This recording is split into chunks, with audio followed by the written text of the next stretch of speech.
How many of you have seen the movie Milk? That's right. Well, guess what? This gentleman needs no introduction. A true descendant, blood relative of Harvey Milk himself. We are so honored to have with us Stuart Milk in person. Please welcome and join me in welcoming Stuart Milk here today to give us a warm welcome. Thanks, Evan. Wow!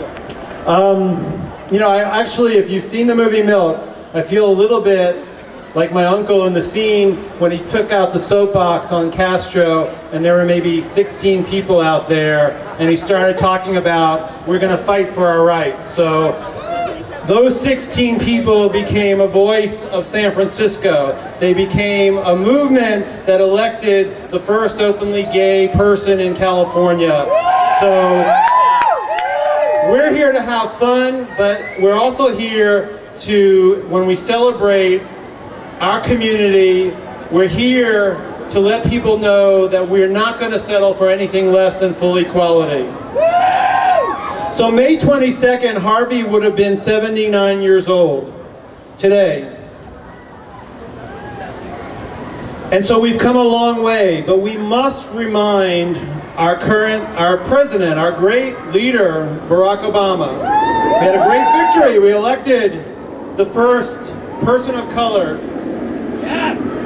But we must remind him to fulfill his campaign pledges, to repeal Don't Ask, Don't Tell. And I know many in the administration are discussing how to do that.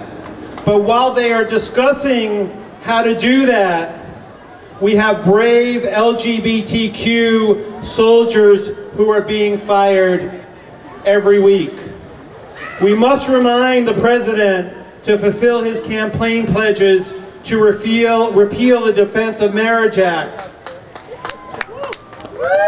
And I know that there are many good people in the administration who are discussing how to do that. But while they're discussing that, those in the communities where we have chosen to get married, in the 5 states where it's now legal, they're being denied vital federal benefits. So we must insist. We must remind the President and Congress to pass the Matthew Shepard Hate Crimes Act. How could this be a discussion? We have LGBT people, while they're discussing how to pass this, that are being violently victimized because they are who they are every single day all across the country. And in many states, because we have no federal legislation, we cannot even report it as a hate crimes act.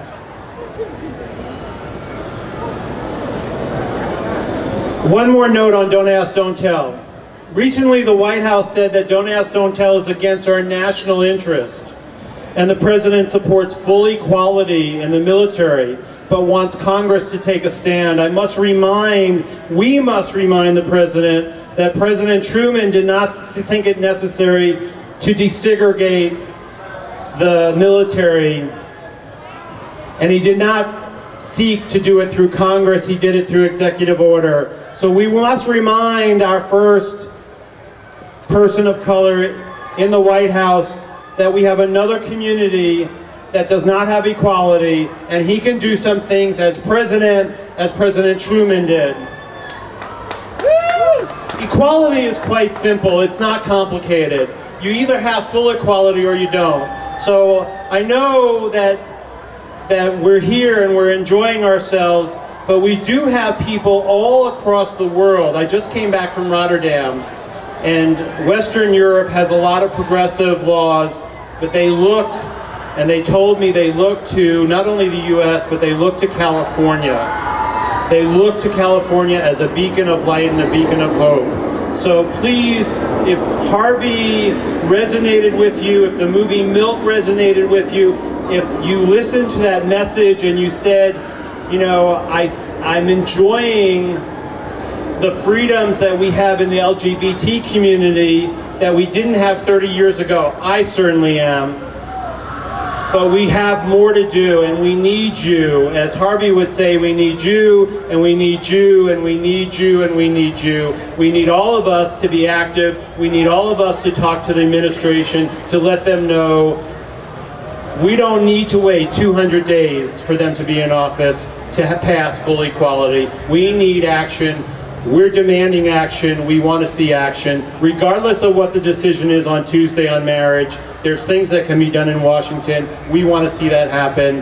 That's the continuation of Harvey's legacy. And all of you, by being here today and celebrating our pride, our inclusion, not tolerance. Don't let anyone tell you that they're being tolerant, because we don't want to be tolerated. We want to be celebrated. And that's what we're doing here today. So thank you.